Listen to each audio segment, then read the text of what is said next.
എല്ലാവർക്കും നമസ്കാരം. എൻ്റെ പേര് അതുല്യ. അപ്പം ഞാൻ ഇന്ന് രാവിലെ എഴുന്നേറ്റപ്പാട് തന്നെ ഇടനീർ മഠത്തിൽ പോയി. ഞാൻ ഒറ്റക്കായിരുന്നില്ല മഠത്തിൽ പോയത്. എൻ്റെ കൂടെ മഹിഷമർദിനി ക്ഷേത്രത്തിലെ ഭാരവാഹികളും ഉണ്ടായിരുന്നു.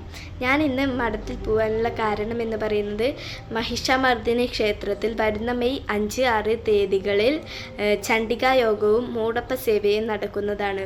അപ്പോൾ ഇതിനോടനുബന്ധിച്ചുള്ള ഇൻവിറ്റേഷൻ കൊടുക്കാനാണ് ഞാൻ മഠത്തിൽ പോയത്.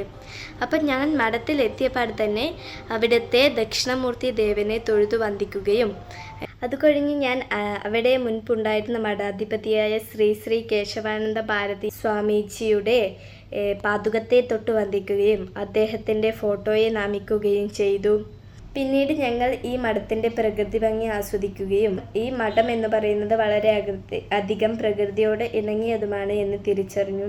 അതുകഴിഞ്ഞ് ഞങ്ങൾ ഇപ്പോൾ നിലവിലുള്ള മഠാധിപതിയായ ശ്രീ ശ്രീ സച്ചിദാനന്ദ ഭാരസ്വാമികൾക്ക് ഗോസാഡൈ ശ്രീ മഹിഷാമർദിനി ക്ഷേത്രത്തിൽ നടക്കുന്ന ചണ്ഡികായാഗത്തിൻ്റെയും മൂടപ്പ സേവയുടെയും ഇൻവിറ്റേഷൻ നൽകുകയും അദ്ദേഹത്തെ ഈ ചടങ്ങിലേക്ക് ക്ഷണിക്കുകയും ചെയ്തു.